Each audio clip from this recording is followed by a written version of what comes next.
We're bringing in consultants with fresh perspectives, Julian stated while sliding termination papers across the mahogany table. Your legacy systems are holding us back. My name is Caleb Mercer. I'm 47, and until that moment, I'd been the senior systems architect at Ironvale Technologies for 18 years. I built their core software platform from nothing but caffeine and code when we were just 6 people working out of a warehouse in Seattle. I nodded without emotion, taking the packet. I didn't argue or plead, just said, "I understand," and started packing my desk while HR watched. The new CEO had been with us for exactly 3 months. Young guy, barely 40, brought in by the private equity firm that acquired us last year. He wore custom suits and talked about streamlining operations and modernizing our approach. Never once asked me how the system actually worked. That morning I'd watched him strut into the office with 2 consultants from some trendy firm in San Francisco. Didn't take a genius to figure out where things were headed. 18 years. I'd turned down better-paying jobs, missed my son's baseball games, spent countless nights troubleshooting server issues while everyone else slept. I did it because I believed in what we built. They gave me 30 minutes to clear out. I took 15. On my way out, I passed Donna from accounting. She'd been with me since the early days. Her eyes widened seeing my box of belongings. "Caleb, what's happening?" "Time for fresh perspectives," I said quietly. The security guard walked me out. Tyler, a good kid whose father and I fished together on weekends. He looked at the ground. "I'm sorry about this, Mr. Mercer." "Not your fault." I drove home in silence. No music, no calls, just the steady rhythm of windshield wipers clearing the Seattle rain. My wife Karen wasn't home yet. I set my box on the kitchen counter and pulled out my coffee mug, family photos, and a small external hard drive. Nothing company property. Then I made a pot of coffee and pulled out my personal laptop. I opened a folder I'd created years ago. Inside was documentation proving I'd written the core algorithm that powered Ironvale's entire platform on my own time, using my own equipment. The timestamp and copyright registration predated my employment contract by 6 months. I'd offered it to the company on a perpetual license basis, something the new management clearly never bothered to research. I sipped my coffee, knowing I wouldn't need to wait long. The first system would fail within days. I met Harold Voss in 2004 at a programming conference in Portland. We bonded over a shared frustration with existing inventory management systems. He had just started Ironvale with his brother-in-law and 3 developers. Their product showed promise, but couldn't scale. Over beers, I sketched out an algorithm that could solve their database bottleneck. He hired me on the spot. For the first 5 years, we worked 80-hour weeks. I missed my daughter Olivia's first steps because I was debugging server crashes. Karen nearly left me twice. "You're married to that company," she'd say. She wasn't wrong. When Harold had his heart attack in 2011, I stepped up. Not as CEO, I didn't want that job, but as the technical backbone. I kept things running while everyone panicked. When investors came sniffing, I showed them our growth metrics. When competitors tried poaching our talent, I convinced key engineers to stay. Harold sold the company in 2019, said he was tired, wanted to spend time with his grandkids. I understood but felt the first crack forming. The new owners were different, all quarterly numbers and growth projections. Then came the pandemic. Our system kept functioning when others failed. Our clients, hospitals, supply chains, government agencies, relied on us completely. I worked 20-hour days ensuring nothing broke. The board gave me a plaque and a bonus. Nice gestures. Last year, another acquisition, private equity this time. They installed Julian Keene as CEO. 2 weeks after he started, he canceled our annual development retreat. Unnecessary expense, he called it, though it cost less than his signing bonus. 3 weeks in, he reorganized the engineering team without consulting me. Brought in his Stanford buddies as strategy consultants. A month ago, he called me old school in a management meeting, said we needed to rethink our approach from the ground up. I saw it coming but kept my head down, kept the systems running. Karen noticed something was wrong. She's always been perceptive. They're pushing you out, aren't they? She asked one night. Maybe. What are you going to do? I just shrugged. But that weekend I updated my records, verified my copyright registration, made sure my personal code repositories were properly documented, not because I planned to cause trouble, just because I believe in being prepared. Through it all, I kept one thing to myself. The original algorithm, the mathematical heart of everything Iron Veil sold, had never actually been transferred to the company. I'd licensed it to them. There's a difference, a big one. 3 days after my termination, I was fixing our backyard fence when my phone started buzzing. 5 missed calls from Iron Veil's main number, 2 from Julian's direct line, 1 voicemail. Caleb, this is Julian. We're having some issues with the core systems. Need your expertise. Call me back ASAP. I put my phone away and continued hammering. An hour later, more calls, texts from former team members. Systems are crashing. Nobody knows what to do. The consultants broke something in the main algorithm. Clients are threatening to pull contracts. I finished the fence, showered, and made dinner for Karen and the kids. We watched a movie together. I turned my phone off. The next morning, I woke up to an email from Julian marked, Urgent Consulting Opportunity. He offered me $300 per hour to come in and assist with transition issues. No mention of what happened 3 days earlier. I declined politely. By noon, their legal team contacted me. Something about proprietary technology and employee obligations. I forwarded it to my lawyer without comment. My lawyer called me an hour later laughing. They clearly haven't read your original contracts, he said. The algorithm's copyright is registered to you personally. You granted them a license that specifically prohibits modification without written consent. You're completely in the clear. That's when the reality truly hit me. 18 years. All that sacrifice, the missed recitals and birthdays, the sleepless nights, and they discarded me like outdated hardware. I walked to my home office and pulled out a business card I'd kept in my desk drawer for nearly a year. Elaine Winters, CTO of Meridian Systems. She'd approached me at a conference last spring, impressed with what Iron Veil had built. If you ever want to change, she'd said, we'd create something special for you. I'd been loyal then. Now I was free. I didn't call Elaine immediately. Instead, I drove to Lake Washington and sat watching boats cut through the water. For the first time in years, my thoughts weren't consumed by server loads or code deployments. My phone rang again. Julian. Caleb, we need to talk. The situation is critical. I'm listening. Our clients are threatening to leave. The consultants can't figure out your system architecture. We need you back. As what? A pause. As a senior consultant. With appropriate compensation, of course. And the outdated legacy systems? Another pause. We may have been hasty in our assessment. I watched a blue heron land gracefully on a dock across the water. I'll think about it, I said. But I already knew I wouldn't be going back. Not as a consultant. Not on their terms. On the drive home, my mind was quiet, but resolute. The realization wasn't just that they needed me. It was that I didn't need them. 2 days later, I accepted Elaine's lunch invitation. We met at a quiet restaurant in Bellevue, away from Seattle's tech district.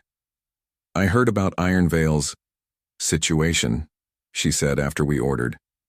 Their systems have been unstable for nearly a week. I nodded but said nothing. Their clients are getting nervous, especially the healthcare networks. I took a sip of water. They have capable engineers. But not the architect. She studied me.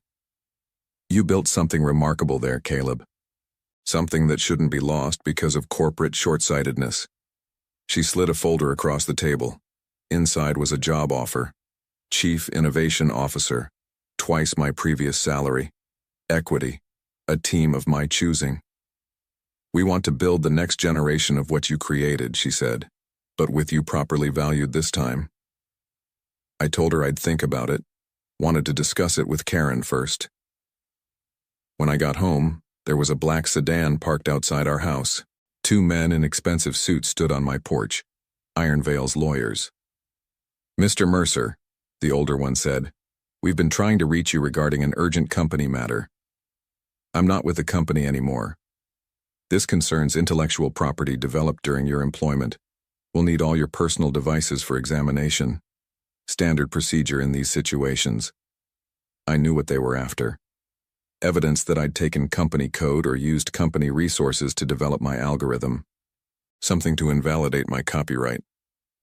"You'll need to speak with my attorney," I said, handing them his card.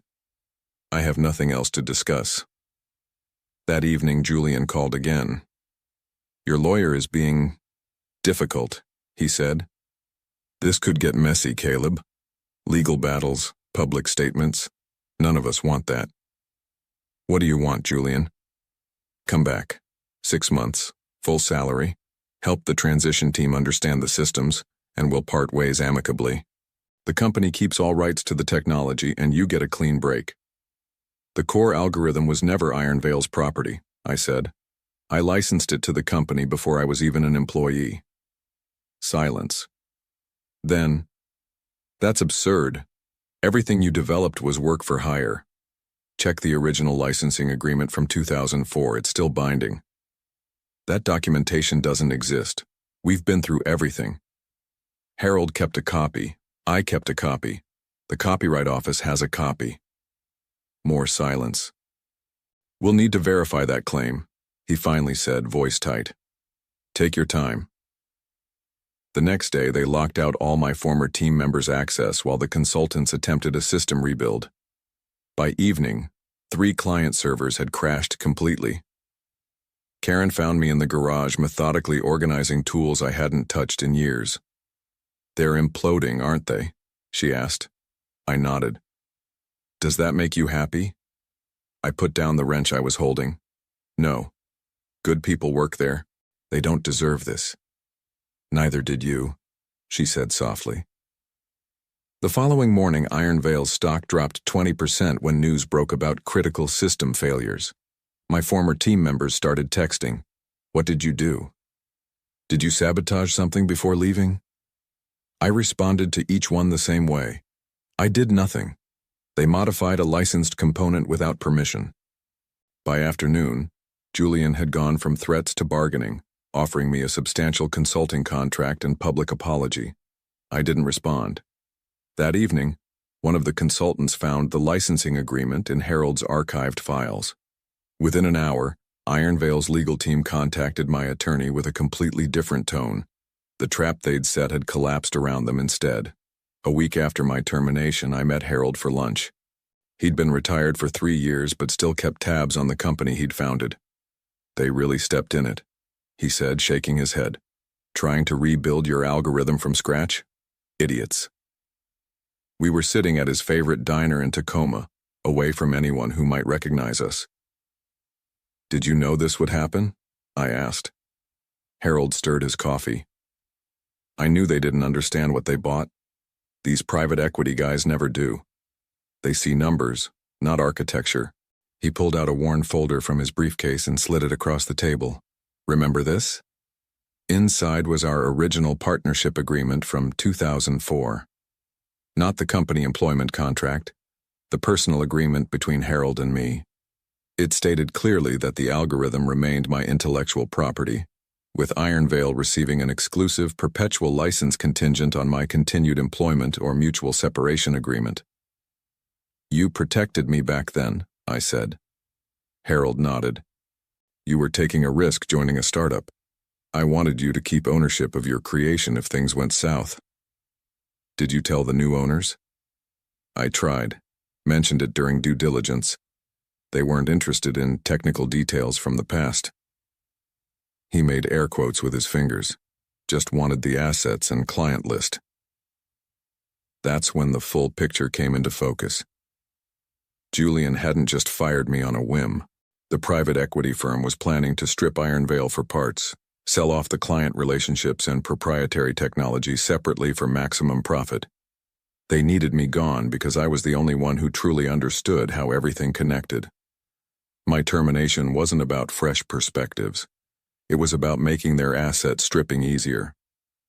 "There's more," Harold said quietly. "Before I left, I put a clause in the sale agreement. If the core technology becomes non-functional for more than 10 consecutive days, I have the right to buy back the company at a predetermined price." I stared at him. Why would they agree to that? They didn't read the fine print, too focused on closing the deal.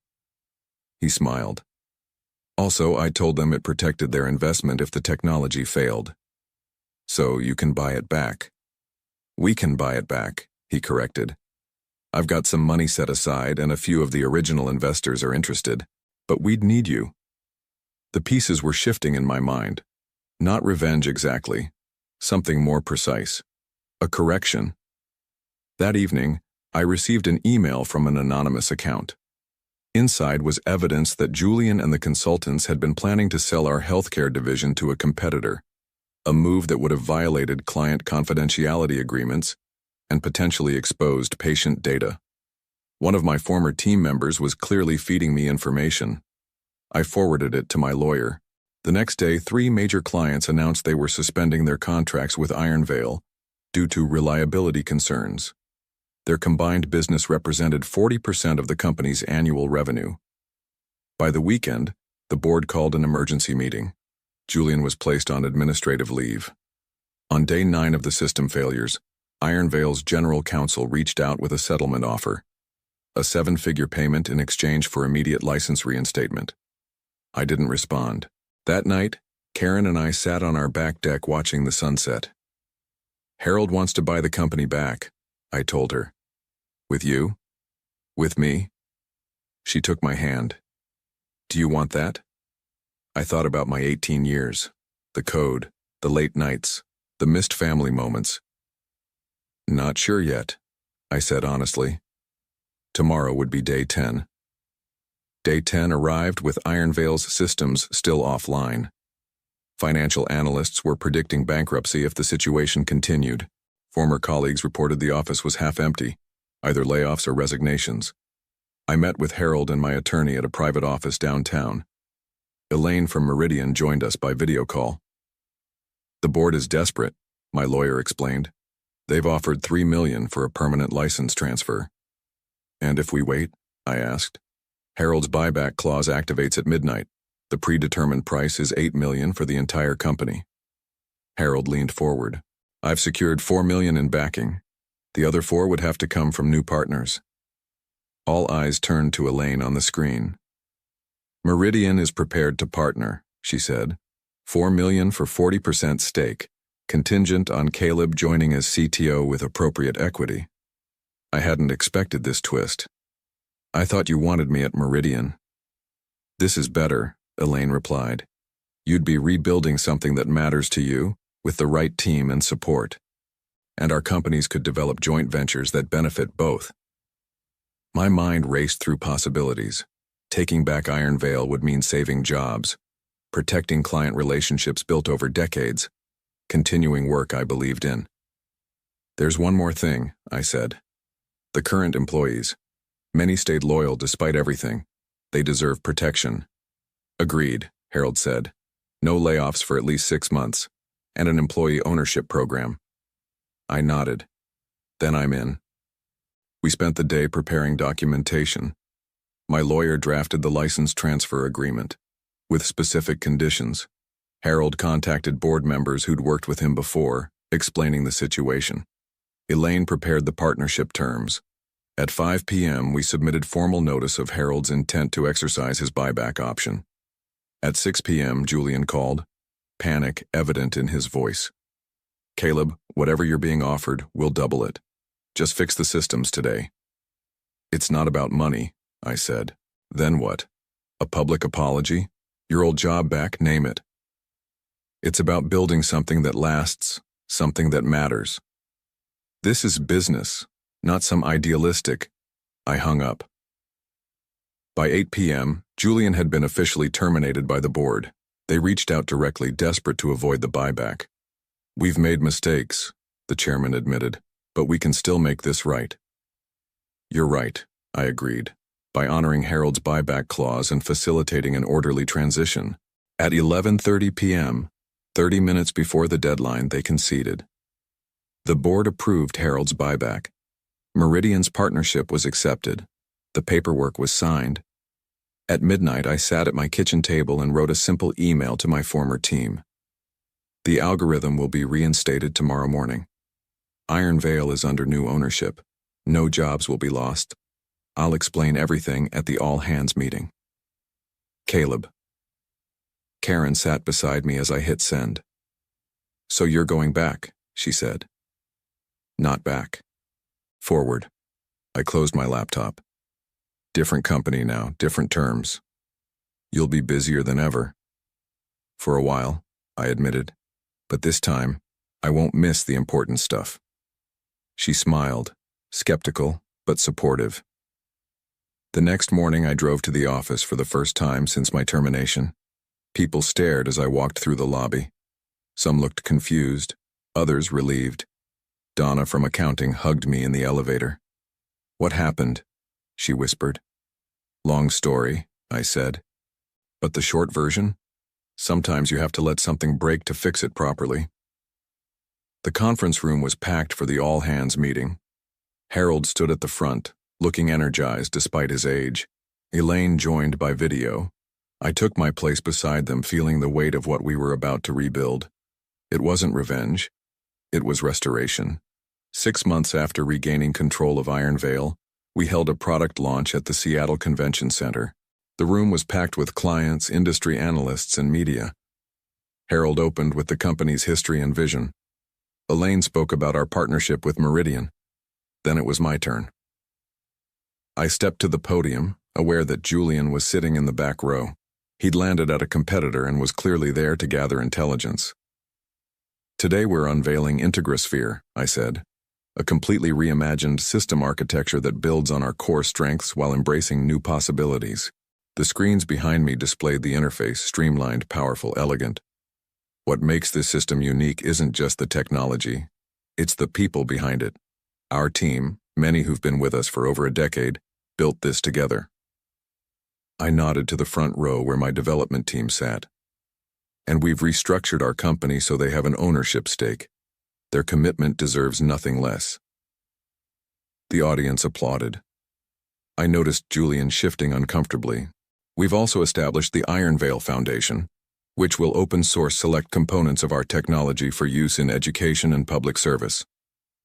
More applause. Finally, I'm pleased to announce that every client affected by last year's system failure will receive 2 years of service at no charge, plus migration support to our new platform. The room erupted. It was a bold move financially, but Harold, Elaine, and I had agreed. Rebuilding trust was worth the cost. As we opened for questions, Julian slipped out the back door. He'd come expecting to see a company limping back from disaster. Instead, he witnessed one transformed by it. His new employer's stock dropped 8% by closing bell.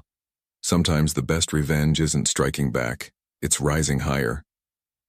1 year after the buyback, I drove to Lake Washington on a clear Saturday morning. No laptop, no phone, just a fishing rod and a small cooler. Harold was waiting in his boat, silver hair beneath his worn baseball cap. Right on time, he said as I climbed aboard. We navigated to his favorite spot and cast our lines in comfortable silence. Board approved the employee ownership expansion, he mentioned after a while. Another 5% allocated. Good. I watched my line. They've earned it. We caught nothing for an hour. Just talked about our families, baseball, anything but work. Eventually, Harold asked, "Do you ever think about how it all played out?" I considered the question. The past 18 months had been the most challenging and rewarding of my career. Taking back the company, rebuilding the systems and the culture, finding balance between work and home. I think about the algorithm sometimes, I admitted. How something I created alone in my apartment became the foundation for everything.